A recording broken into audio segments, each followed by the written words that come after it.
This video is over 4-9, Binomial Theorem and Other Probability. Our quote of the day is, "It's not about perfect, it's about effort. And when you bring that effort every single day, that's where transformation happens. That's how change occurs." Objectives: I can expand binomials and find coefficients for different terms in a binomial expansion. Your essential question is, how do I use binomial theorem to expand binomials with higher multiplicities? On the next slide of your Nearpod, answer this daily reflection question. How do you decide if something is worth it or a waste of time? Pause the video and think about this question. So here is the binomial theorem. You have a factor that's repeated n times. A plus b is the factor is raised to nth power. That can be expanded by this formula, which this would be the notation of this expansion. So basically, to find the kth term of a plus b to the nth power would be n factorial all over m minus k minus 1 factorial times k minus 1 factorial, and then that fraction is times a to the m minus k minus 1 times b to the k minus 1 power. You'll plug in each k value for this expression to get each term in the polynomial expansion. Here's an example. 4y plus x to the third power. This would be the expansion of that. Now, you could multiply each of these out using box or FOIL. You could also use the binomial theorem. Okay, so from here we have n equals 3. A, our first term of the factor, is 4y. And the second term of this factor is x. And then we have k values of 0, 1, 2, and 3. You could also do 1 through 4. If we're talking about, like if this said, what's the kth term? For this one, we'll assume that k starts at 0. So to do this, we'll plug it into this formula for each k value. So if k equals 0, we'll have 3 factorial over 3 minus 0 factorial times 0 factorial, and then times 4y to 3 minus 0, and then times x to the 0th power. 0 factorial by definition is 1, and then 3 factorial divided by 3 factorial would just be 1. X to the 0th power is 1, and so we're just left with 4y to the 3rd power. Now the 3 needs to be distributed to both exponents, so we have 4 to the 3rd times y to the 3rd. 4 to the 3rd power would be 64. So 64y to the 3rd power. And that's how we get that first term there. When k equals 1, we'll do the same thing, except for instead of 0, we plug in 1 into the formula.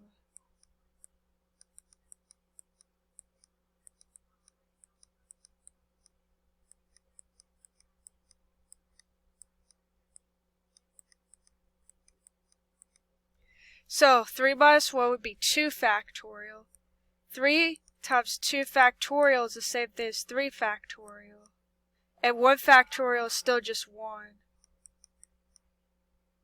So we have 4 to the 2nd power, y to the 2nd power, then x to the 1st power. So when you multiply these out, you get 16 times 3, that'd be 48, x, y to the second power. And that's how we get that second term.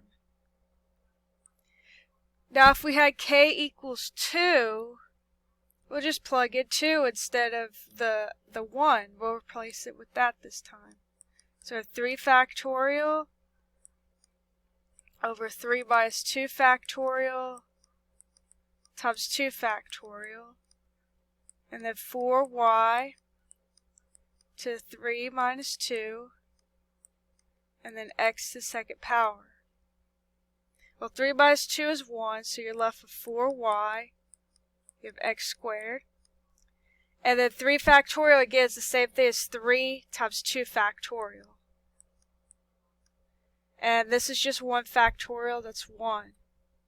So we have 3 times 4y x squared. Well, 3 times 4 is 12.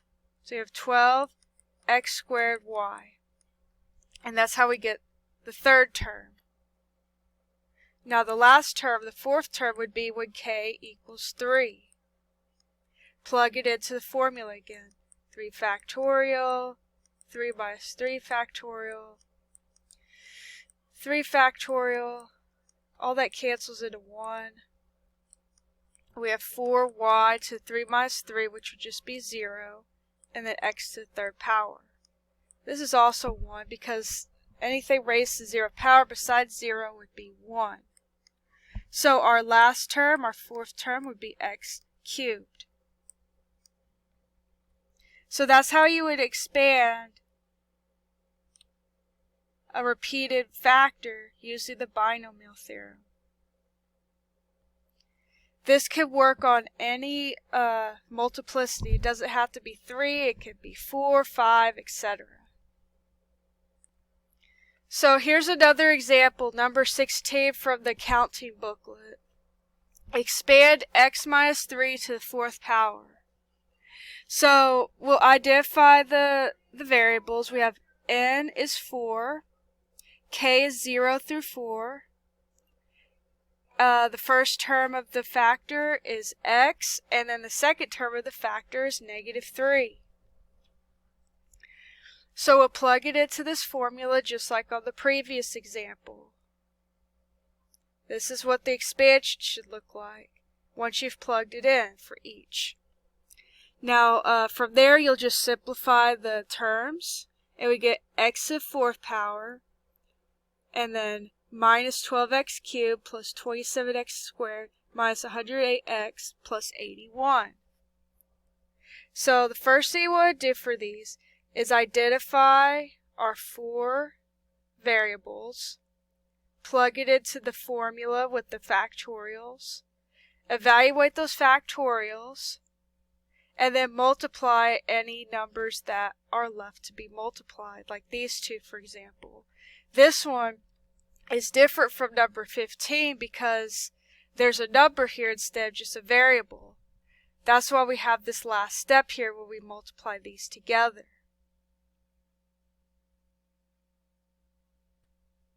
On the next slide of your Nearpod, go ahead and pause the video and try this one on your own. Expand x minus 5 to the 4th power completely using the binomial theorem. Refer to the previous part of this video for help. When you're ready to check your answer, unpause the video.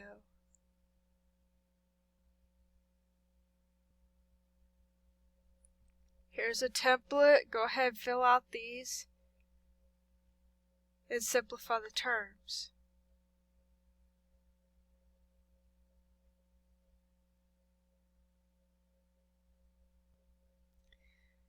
So this should be the expansion after plugging it into each of these k's into the formula these 5 times. From here, simplify each term.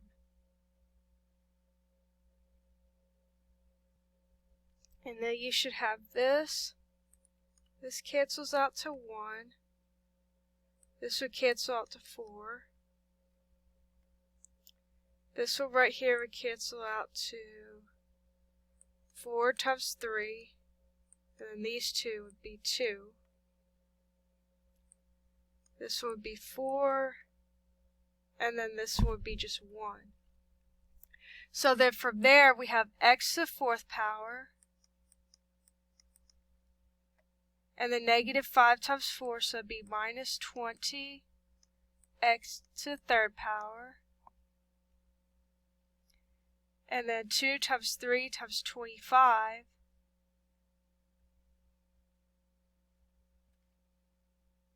would be 150, so plus 150 x squared,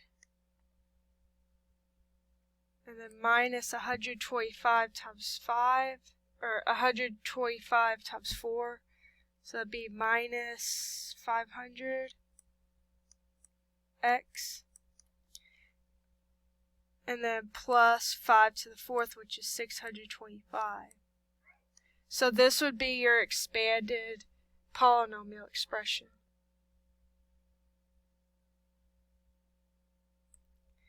So this example, example 17, says find the third term of the expression 4x minus 7 to the 5th power. What is the coefficient of this term? So we'll identify the specific number. So in this case, k is only going to equal one number. N equals 5, k equals 3, a equals 4x, and b equals negative 7.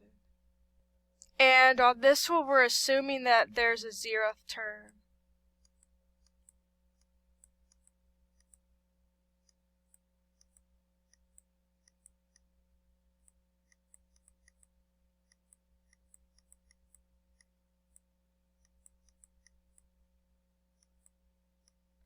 So we'll plug it into this formula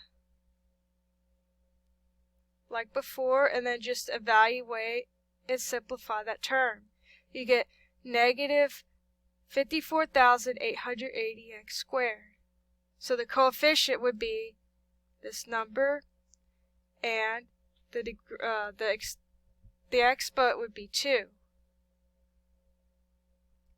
On the next slide of your Nearpod, go ahead and answer the 6 questions on that about these questions. So there's 6 additional quiz questions on the next slide. So how do you feel about today's topic? Answer the poll on the next slide for this. Also be sure to fill out the attendance survey. In addition to going over the Nearpod notes, let's also do some select problems on stage 4-9. So it's going to cover not only binomial theorem, but a few questions about permutations, combinations, just evaluating like n factorial and probability, and then summation. We did some arithmetic summations the first 6 weeks, but this will be some review question for that. So let's go ahead and look at the first one on this. Okay, so for number 1, it says how many different outcomes are possible for rolling a 12-sided die and a 20-sided die at the same time?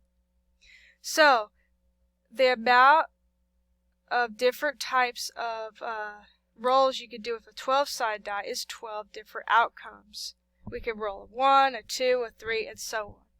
For a 20-sided die, we can roll 20 different numbers. So, to get the amount of outcomes, just multiply the two together. So, 12 times 20 would be 240. So, 240 possible outcomes.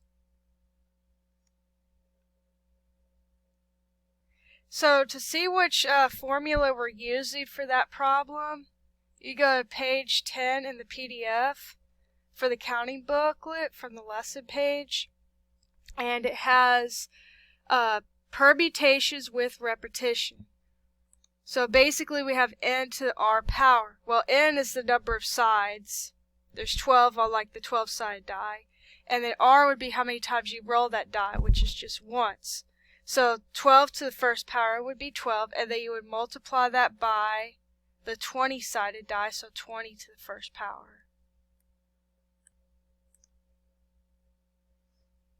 Okay, these next two are very easy compared to the rest of these.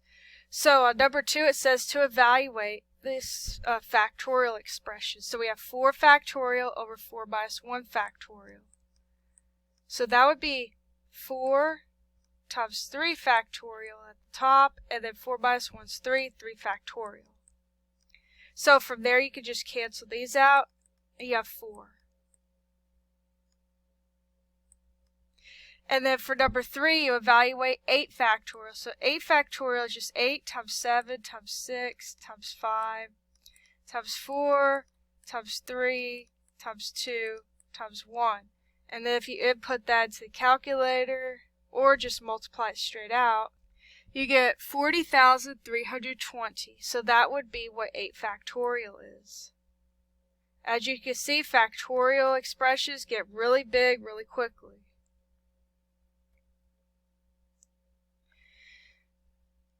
Number 5 says a box of chocolates contained 5 milk chocolates, 3 dark chocolates, and 4 white chocolates. You randomly select to eat 3 chocolates. What is the probability that the first piece is milk chocolate, the second is white chocolate, and the third is milk chocolate? So to solve these kinds of problems, first you need to think about it. Would this be something that's replaced immediately or not? Since we're dealing with eating chocolate, the chocolate's not going to randomly, magically reappear, so we can assume that it's not going to be replaced. So then we want to see the total amount of chocolates in the box. So the box contains 3 plus 5 plus 4. That would be 12 altogether.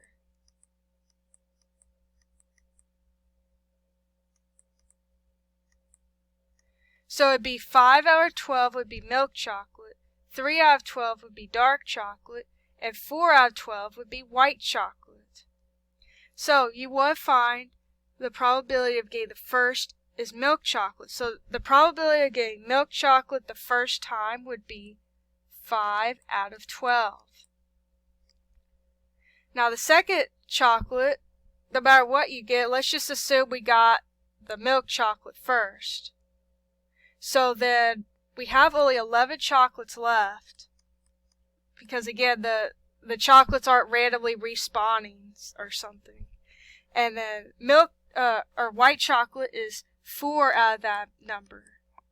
And then we'll look for the third chocolate is milk chocolate again. There's 10 possible chocolates to choose from, and then there will be 4 milk chocolates because you already ate one here. So then to get the answer, you just multiply these together, which the answer choice on here just has the expression written out. But if you want to find the whole thing, it would be 80 over 1,210. You can divide these by 10 to simplify. And you get 8 out of 121. So that would be the probability of getting milk chocolate, then white chocolate, and then milk chocolate again.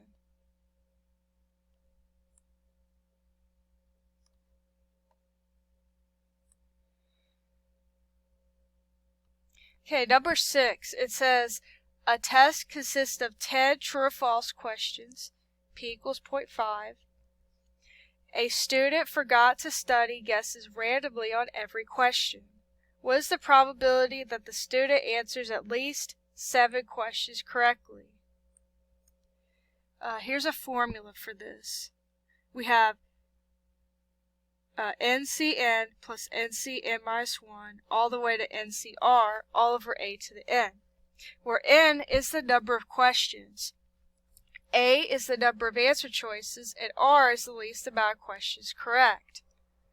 You could also use the probability table to find this. So to read the table, first we know that the probability is 0.5. So we're going to look at this column right here.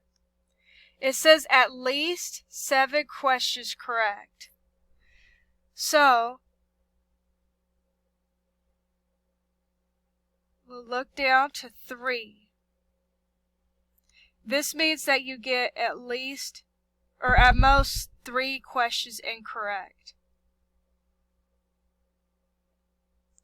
So the probability of getting at most 3 questions incorrect would be 17.2%. If you get at most 3 questions incorrect, that means that's also the same thing as at least 7 questions correct. So the answer here would be 17.2%. Now, if you would rather do the formula, you could do that as well. So we would plug this in. So that formula would be n equals 10 because there's 10 questions altogether. R is 7 because it was at least 7 questions correct. And then A is the number of choices, which true or false questions have 2 choices. We plug it into the formula, you get 10C10 plus 10C9 plus 10C8 plus 10C7, all over 2 to the 10th power. You could calculate each of these combinations using the combination formula from the counting booklet, which would be this one right here where it says combinations without repetition, because you can't like choose a different answer on the same question. You could also plug that into Desmos by using this notation right here. So we'll write little n, capital C, lowercase r, and then put n, comma r. And then all over 2 to the 10th power, you get 0.1718. And that rounded to 0.172 in the table. So again, the solution to this one would be about 17%.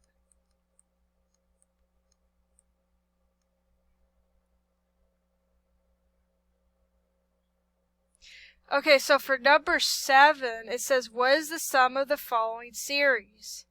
The summation from I equals 1 to 27 of 3 minus 11 times I minus 1. Now, I in this formula is not the imaginary number I like we've been working with. It's just a variable like x or n or whatever whatever variable you want. So, we'll refer back to the counting book for the formula. So we'll go to this page right here, page 4 of the PDF, and it's arithmetic sequences series. Here's the formulas, here's some examples. We're looking for the arithmetic series formula. The summation formula, S of n equals n times the first term plus the last term, all divided by 2. That basically means if you add each term in the list together, it would be the same thing as if you plugged it into this formula, as long as n is an actual number. It's not like infinity or something. So if we use this formula here, we want to identify n, a1, and an. So n would be the number of terms, that's 27. a1 would be the first term, so like when we plug in 1 right here, we'll get 3. So the first term is 3. And now we want to find the last term, a of 27. So we're going to plug in 27 right here. So that would be 3 minus 11 times 27 minus 1. And then if you evaluate that, let's see what we get.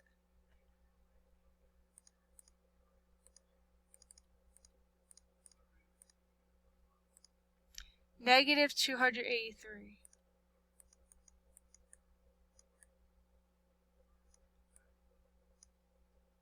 So from there you'll plug it into the formula.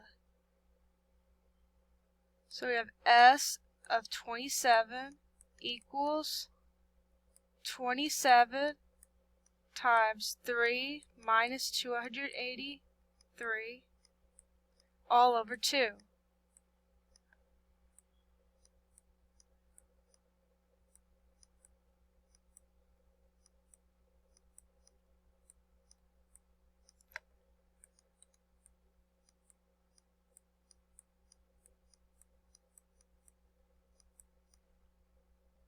So you get negative 3,780.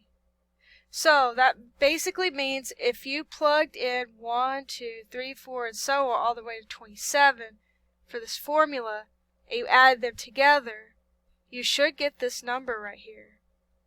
Now, that takes a lot longer to do than this simple formula. So that's the point of the series formula, is to find a sum of a list of numbers quickly without having to do each one individually.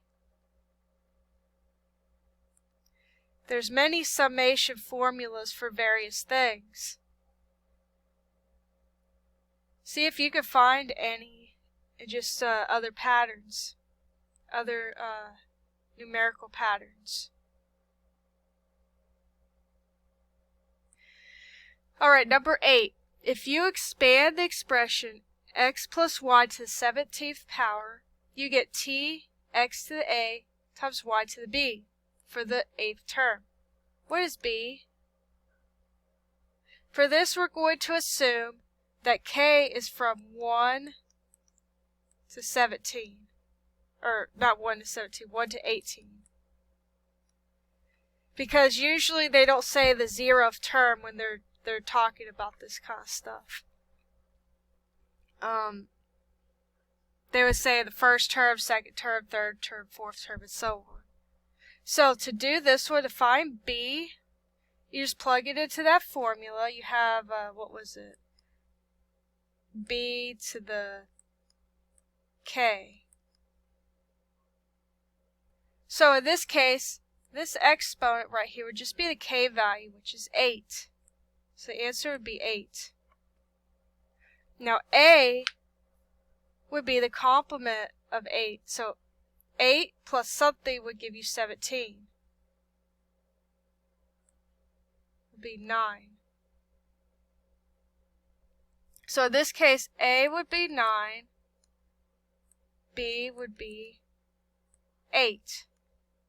And again, we're assuming that k starts at 1 here.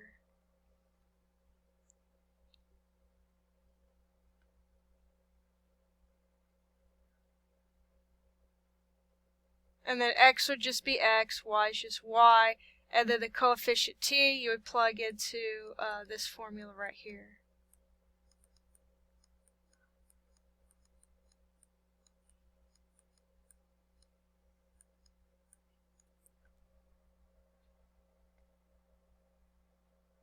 Okay, now the last one, number 9. It's another one where you expand the binomials. So we have x plus 5 to the 4th power, so we have a multiplicity of 4. So we'll have when k equals 0, when k equals 1, k equals 2, k equals 3, and k equals 4. So we just plug it into the formula as usual, simplify it to get your term. So we get these.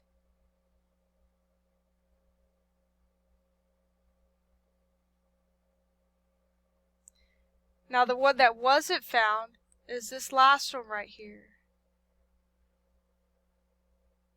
So go ahead and try this stage on your own now. Use these questions to help you. If you still need help, send me a message on Remind. If you're here just watching the video, I hope that you learned some new things about probability today.